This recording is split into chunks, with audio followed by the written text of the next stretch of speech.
always a good intro. So now that Shrego is on our party, Shadow is gone for reasons, and we can go find them goddamn espers. I can't imagine land forming like that, just a diagonal strip of land with an arrowhead piece of land at the end. Like, the weirdest fucking peninsula. Yeah, mountain formations in video games rarely make any geological sense.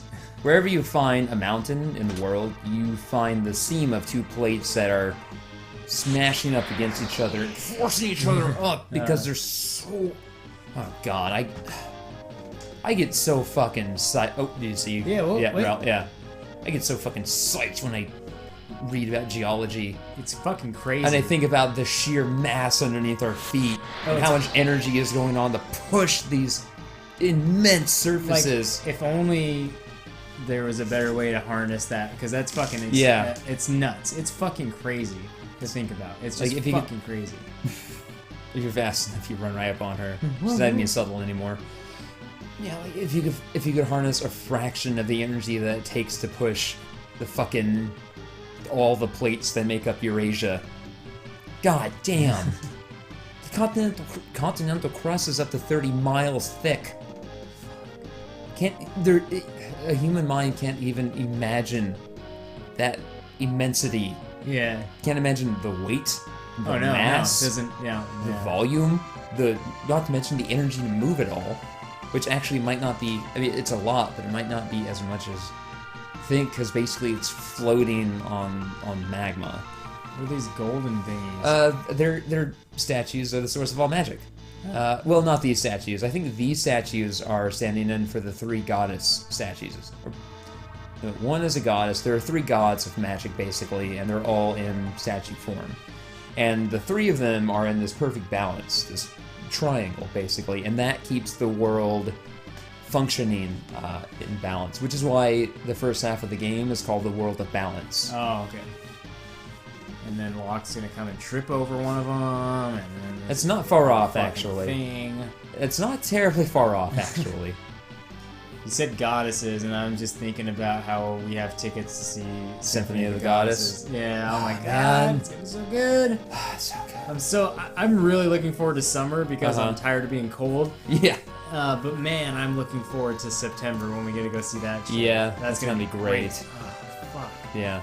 I'm looking forward to the first weekend of May because I'm going to 2 concerts in 3 days. Oh man, what are you seeing? I'm going to, on May, I want to say 5th or 6th, like the first Saturday, right after Guardians of the Galaxy opens, I'm going to see Delane and Hammerfall at the El Corazon. And then the following month, that's on Saturday, and look who's back. Look who's back. Tentacle rapist. He just jumps on Locke for no reason. He just stomps him in the fucking face a few times with his big slimy purple tentacles. Yeah. So there's a guy named Siegfried on the train who had like a gun. Yeah. He seems like a character who is supposed to get more development, because here Ultros is like, oh, I bet these will get his attention. But Siegfried doesn't do anything ever in this game. He's just there once, and then you see him a bit later, but he doesn't do anything. So I want to know if he's one of those like relics of development that just got cut at some point. Yeah. But basically, I'm going to see Delane and Hammerfall, and then 2 days later, I'm going to see Sabaton is the leading band. I don't give a shit about them. But I'm interested.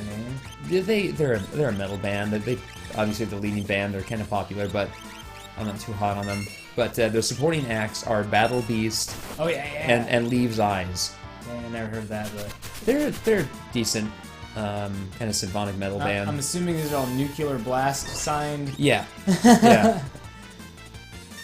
Just assuming. I was watching videos of a band that I listen to, and they were on Nuclear Blast, and I'm like, this isn't even like everybody on Nuclear fucking Blast. I think everyone who isn't a mainstream metal band is with Nuclear Blast. There's Nuclear Blast and there's Napalm Records. Yeah. But this, I'm pretty sure it was Nuclear Blast. Mm-hmm. It's a band called Graveyard. I think I've heard of them. They're real. I mean, if you heard them, you'd be like, oh yeah, this is definitely like some Kurt's music. But I know you would enjoy them too. not exactly your cup of tea, 100%, but real fucking good. And I was watching one of their music videos, and it was like Nuclear Blast, the world's largest independent metal record, and it's like showing these little clips of other things, and some of them being really embarrassing. Kind of, you know. Yeah. Oh, I know how music videos go. Yeah. Music videos are an excuse for artists to be incredibly self-indulgent. There's this song by Graveyard, and I forget what it's called, but he's basically singing about how he wants a girl who's been around the block because she knows what she's doing, and anybody who's like against that, basically like it's an anti-slut shaming song. But cool. It's just like, I had a lot of, what does he say? You had a lot of loving before you met me, but I could never guess how sweet it would be. Practice makes perfect, honey, ain't that true? Like, something like that. Yeah. It's like, yeah, dude, you know what's up. Like, hell yeah. Like, fucking don't... Like, me and my buddies were having a conversation about slut shaming the other day, and it was just like, it's the dumbest fucking thing. Like, beyond the whole, like, double standard of dudes who are sluts are seen as cool and women who are sluts and that's negative. It's just like, well, what do you want? Like someone who doesn't know what the fuck she's doing? Yeah. Like, I want some experience. You better be like high level lover, which sounds kind of like a Judas Priest song. High level 80 lover. Yeah. That's what you want. You want the lover who's ready for the sex raid. Yeah. Just like, okay. This is a spell gun song. Yeah, sex raid? Yeah. Yeah, it is. Yeah, off the album Level 80 Lover. Like, I'm not good at writing songs, but you could just, like, ask me to talk about a raid for a bit, and I could give you... It's like, okay, you have to pull the boss, except the boss is a dick. Yeah. But there's two perspectives. It's like, there's the dick, and then there's the lady. I feel like the dick is, like, the intro boss, and then the woman... because there's just so much, let's be honest, men are very basic. Up, down, explode. Like, you can basically just stare at that thing. And it'll work. But, like, women are these wonderful beings. Like who puzzle cubes. Yeah. Who can really have a good time. But it's like a raid boss. There are all these different, like, mechanics you have to get a hold of, and you have to time things, and you have to save your cooldowns. Like, you can't blow your cooldown right at the start. Right? You gotta Now you gotta wait at least an hour before those come back. Yeah. That one lasts, you need a whole day. That's a 1 day spell. Sex raid. My spell gun. Off their newest album, Level 80 Lover. Yeah, there you go. Sex raid! Don't be so heartless. Who's he talking to? Ultros? He's talking to Ultros because... You can't reason with that guy. Look at him. Realm wants to draw Ultros because that's her special ability, but he doesn't want to. So now they're guilting him and they're letting her draw him. Also, I just realized Ultros appears to be vomiting his own tentacles. Yeah, I don't know how that anatomy works. But he looks very happy to be doing it. But whenever I look at Ultros, I can't help but just think of that fucking shark from Strange Wilderness. Yeah. Except there'd be more of those noises because of the tentacles. Yeah. Ultros doesn't make sense. Strange Wilderness Shark is the first result on YouTube. Let's see here. Yeah, here we go. In today's show, we'll be taking a close look at this mysterious creature. He fucked up that line. And terrifying. The shark has been menacing and terrifying for over a decade. Sharks can only be found in 2 places on Earth, the northern and southern hemispheres. God damn it. This shark is called a hammerhead because his head looks like a hammer. These sharks are attacking Nicole Richie. Nope. Yes, the shark is a... What the... Look, man, look at that thing's teeth.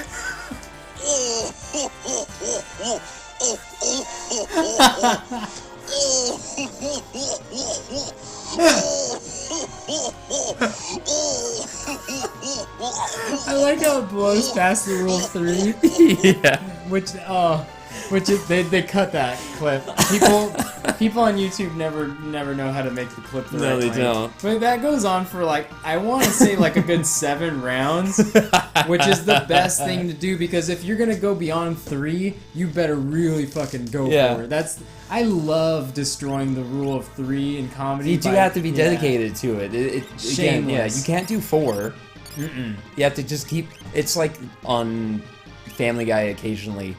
Seth MacFarlane will do like a house explodes, and often in a movie like a house explodes, they film it at 3 angles or something, so you see it explode and here and there. There's at least one episode I remember where that happens, and it just keeps showing different angles of the same explosion for a minute.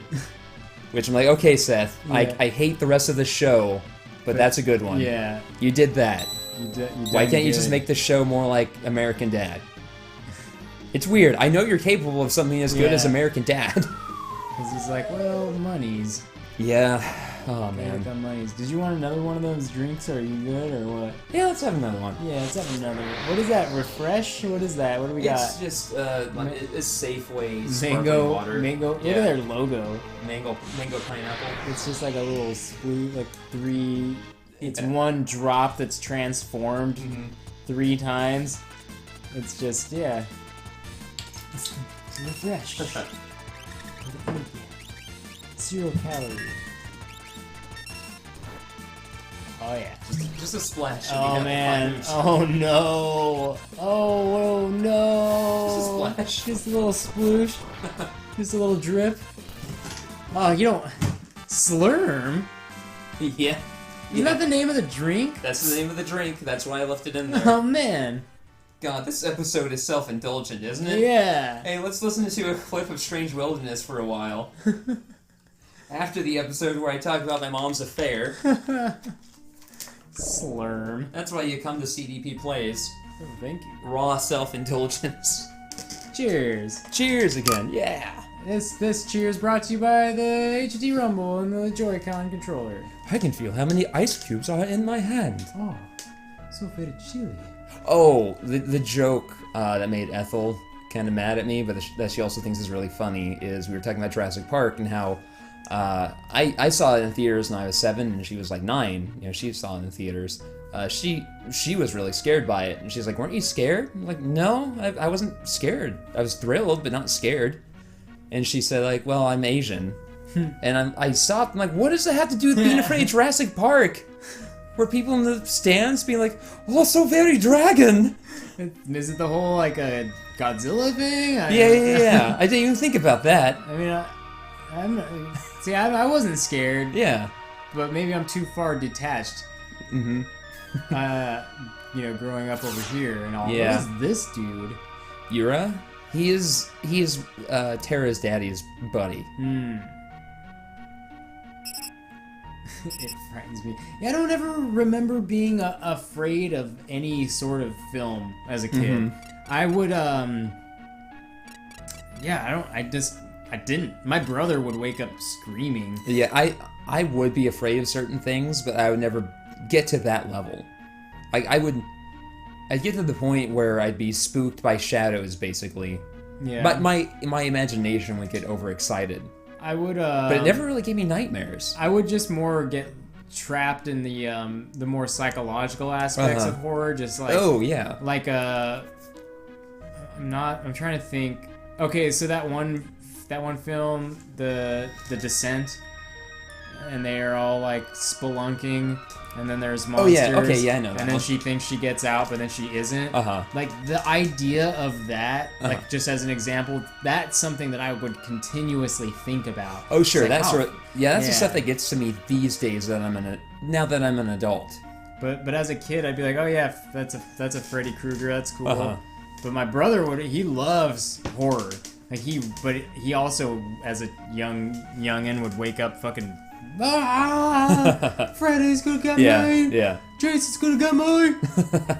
Well, Chucky's gonna get me. Chucky, the doll was scary when I was a kid, but again, for some reason, it didn't like. It never really gave me nightmares or anything like that. But now these days, as an adult, I do enjoy horror, which is more psychological in its focus. Especially when it's outlandish but it's based on something that I can appreciate, because then I can appreciate it more. Right? Like, don't just show me something that's a realistic terror, because, like, that's just unsettling. Yeah. That's just like, yeah, the world sucks. And I could have just read that in the news. Thanks. Show me something like, Garou, the Death Stench. Oh, God. And, like, oh, like, this is how, this is the world ending. In not a whisper or a bang, but a fart. Yeah. Fuck. So now we met the Espers, and apparently the dragons are actually pretty tiny. We brought them back. And so now General Leo is gonna be like, oh, it sucks. Sorry, real sorry about squeezing magic juice out of your people. Real sorry about that. But it was tasty, and it sold, we could sell it to people. That cold-pressed Esper juice, man, you have no idea how these city people just drink that up. It's the new kombucha. But man, cold-pressed juice is pretty good. Yeah, it's pretty good. I don't know what it is, but it's just better Yeah. than warm-pressed now. So Yura is like, we killed a bunch of your people, we're sorry. And Leo's like, we killed a bunch of your people, and we're sorry. And like, did we just become best friends? Hey! Oh, God. The Step Brothers Facebook page has been posting a lot of stuff recently, and I don't know why, but it's making me want to watch Step Brothers. Maybe they're ramping up some hype for possible sequel or something. Maybe. Who knows? I mean, the stuff they've been posting has like nothing to do with a sequel, but it could just be getting attention drawn back. Reminding people that Step Brothers was a cool movie that came out. Yeah. Everyone had a big laugh, and now the game's over. Everyone just We made peace. Except, oh no. Fucking This asshole. fucking Kefka. Fucking Kefka. Just like fucking Ryan. Fucking Ryan. Except way worse. Barely. If you're listening, Ryan, barely. You're barely better than Kefka. Think about that. Ryan's like, "Girl, I was listening to your channel." Oh, thanks, Ryan. Yeah. Who's Kefka? You were watching it. Exactly. That's what Ryan would do. Yeah. That's what you would do. I mean, I was just kind of listening to it in the background. I didn't really, what's a video game? How is YouTube? How is YouTube? So Kefka is so powerful now that he can just turn Espers directly into magic sight. Oh, you think that third one would have fucking taken off by now? There you go. Yeah. Okay. Yeah. Why were you moving so slow? So this is because of this game's art style. This is a little cartoony, but imagine that moment. Just imagine that moment of that one. Yeah. Of seeing first its leader just be turned into this thing, then presumably its friend, and then its moment. Yeah. And with this fucking cackling jester. Yeah. And the big ass crazy Magitech armor that's bigger than that and scarier looking. Way scarier. Holy shit. Magitech armor is basically a technological kaiju. Yeah, it's pretty cool. These fucking claws. I always just look. It's just real cool looking. So now, for a brief moment, you get to play as General Leo. And he's actually pretty cool. Unfortunately, I didn't pull up the menu to look at his menu portrait, but he looks kind of dumb. he has a buzz cut, and his head is shaved, and he has like little hair dots on it. But he has a sweet move. Oh, that was cool. Yeah. That was a really cool animation. Oh, yeah. I wish there was more of that kind of stuff. That is Shock, and we will get that move again in Final Fantasy IX. Oh, yeah! That's Steiner has that, right? Yeah, Steiner and the main Lady Knight has it as well. Yeah, fuck. It was just sweet how the sword swung around like that. That's really cool. Oh, yeah. Fuck you, dick. With your baseball pants. God damn it, they are baseball pants. He's got the shin guards and everything. He's just a fucking catcher. Just, are you gonna make foul ball jokes? What? I guess, I don't know. Isn't that a term, kind of like catcher and pitcher? That's yeah. For top and bottom, basically. Look at the perspective on that building. Yeah. It actually works. But then you look at the grass. Well, the grass makes it a little fucked up, but otherwise it basically works. Yeah. I'm looking at houses in Salem, and this is how we're going to segue into bitching about Seattle.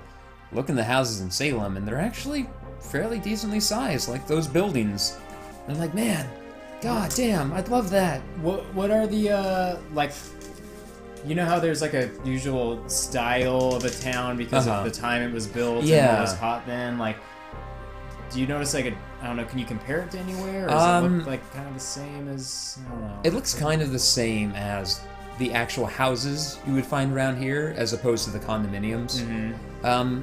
God, what are they, like ranch-style houses? Where they're kind of like low and long. It's like bungalows. Bungalows, maybe. I wish I knew more about architecture. I wish I had. I wish I had one of those expensive-ass art history books that we had to read in college. Oh yeah. I would actually love to read through it again just to refresh my knowledge of chairs. You know what? Yeah. There's a lot more about chairs than you would realize before you read one of those books. It's like art history 101. It's just chairs. Yeah. You wouldn't believe what you'd learning about chairs. I actually had fun with that assignment, especially when I decided to put the still shot from Cujo in the background for no reason.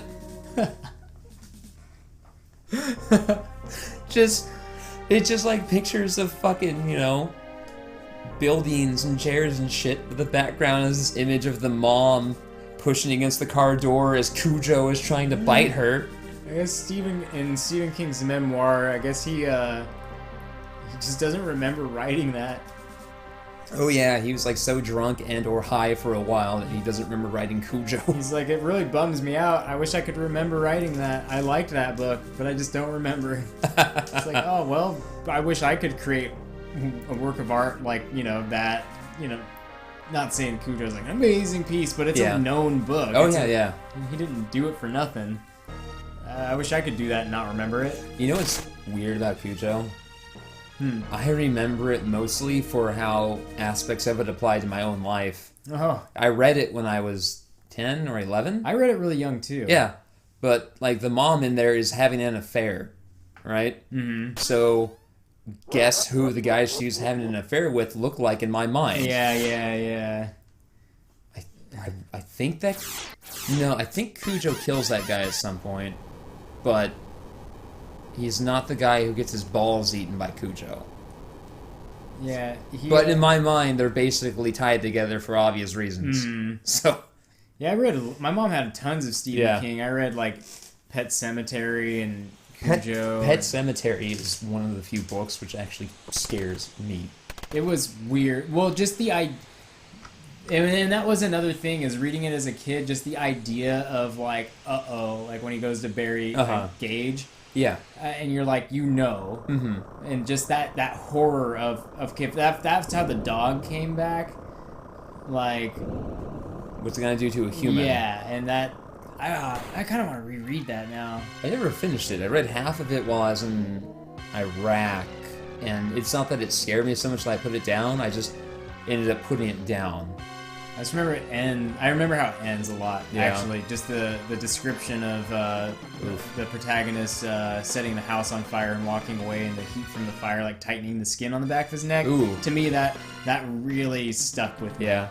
It's a good job, Stephen King. Yeah. I guess you know how to write. Yeah. So basically what's happening right now, Kefka's going nuts, just killing all the Espers and collecting their magicite. And so the Espers that have remained behind within the Esper realm can feel that going on. And so they're trying to mount a rescue mission right now and charging out into the world. Guess how that's going to end for them? Not too good. Not too good at all. Oh, wait, is this the spot? Oh, here we go. Yep. Oh, we're here at Duck Dick Peninsula. Basically. Well, no, ducks have corkscrew Oh. dicks. Which Ethel didn't believe me. And you showed her. Actually, I don't think I ever showed her that one. I never noticed the soldiers piloting the magic armor and their cute little pink gloves. Oh yeah, these ones specifically have pink gloves. Kefka makes us wear these guys, okay? We don't... It makes us wear these and these chartreuse helmets. Look, So just lay off, okay? you know, in many ways, I feel Final Fantasy VII is something of a remake of Final Fantasy VI. At least they carry over, I think, certain themes and Yeah. iconography, especially with the soldier designs right there. Oh, that's for sure. Yeah. Oh, yeah, for very, very much, yeah. I always thought that too, just that helmet Yeah. that we talked about. Which covering that the eyes a bit. that could just be because you have the same artist working and they're using similar, like, this was the first Final Fantasy to really have a significant a society which was significantly based on technology, and 7 takes that to the nth degree where it's basically the modern day, and so it makes sense that they would borrow certain, you know, iconographies from that game, from this game, to transplant into that game. Fire 7! I Yeah. wish it just jumped straight to 7. Yeah.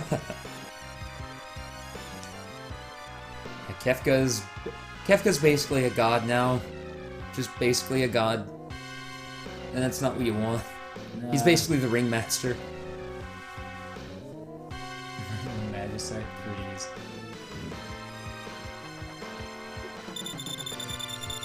You dick. Yeah. And earlier he had pretended to be the emperor to get Leo off his guard and then stab Leo in the back. 'Cause Kefka, he doesn't even need to stab Leo in the back. He's just such a piece of shit Yeah. that's how he took care of Leo. I'm trying to imagine how exciting it would have been for like adult gamers to play this when this Uh-huh. came out. You know, because as a kid, it's like, yeah, it was fun. But imagine like being late 20s and then just playing this game for the first time when it came out. This Uh-huh. is really fucking exciting. I mean, Oh, it's, yeah, it's yeah. silly because it's this and everything, but imagine like, fuck, what? Like, I'm getting into this shit, yeah, you know? yeah. Like, holy shit, this story's crazy. Yeah, thinking back to the games that I played as a child, sometimes I wish I could have played them with the perspective that I have now, so that I could have, you know, properly appreciated them. Yeah. But then I realized that I would have missed out on having these games be a formative part Yeah. of my childhood, and so it's either way I'm sacrificing something. Like, I'm glad that I played Breath of the Wild as an adult, because as a kid that game probably would have been impenetrable to me. But at the same time, if I did play it as a kid, I don't know, maybe I would have, I probably would have stumbled through it and figured it out after a fashion, but maybe it would have really inspired how I would think about the world from that point on. The image of a sword sticking in rocks like that, it just always makes me have a little bit of chills. Yeah. Just Oh, always yeah. really fucking love it. It's such an easy thing to do. It's Yeah. just like, yeah, just put a fucking sword in Well, stone. But You go all the way back to Arthur with the literal sword in the stone, and it's reminiscent of that idea, but then, you know, him pulling the sword from the stone is his basically ascension to kinghood. But then putting a sword in the stone is the exact opposite of relinquishing all the power that you've had in life. yeah. In this case, it's literally you've died. So with this, we build your monument and relinquish your power back to the earth. And just I don't know, just like I'm trying to gather my thoughts on why, I don't know. I guess it really makes I think of Sword in the Stone first off because, you know, I watched that as a kid, but then it makes me think of A Link to the Past. Yeah.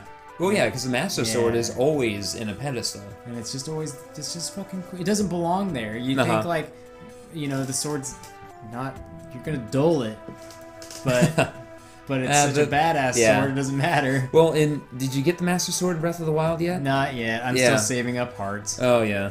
I don't know how But many do you need. 13 permanent hearts, and then you can take it. But yeah, putting it in the sword in that one basically restores it. At least in a cutscene. When you have it in your inventory, it's like, oh, the Master Sword ran out of power, and then you wait 10 minutes. No. Oh, the Master Sword's power is back. Yeah.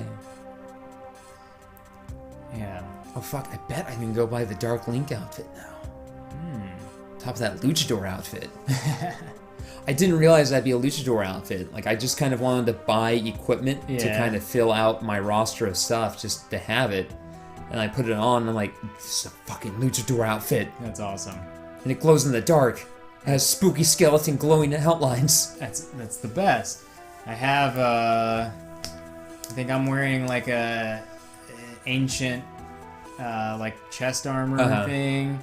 I got some crazy helmet that raises my strength. It's got like some fangs on it, or like tusks or something. I don't know. Is that the barbarian helmet? Yeah. Okay, you completed one of the labyrinths. Yeah. Cool. Yeah, there are two. Yeah. There are 2 more, and each of them has a piece of that equipment. There are 2 more labyrinths? Yeah. You know how I solved that labyrinth? On the map.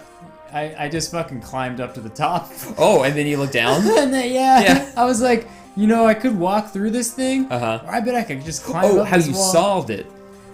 I went. Okay, so the one that I went to is in the northeast of the map of the main of the world. Yeah, the one just off, like it's in the water basically. Yeah. Okay, yeah, that So one. I went there. I did fuck around for a bit, and I was like, I'm just gonna climb up. Yeah. And then I found the shrine in there.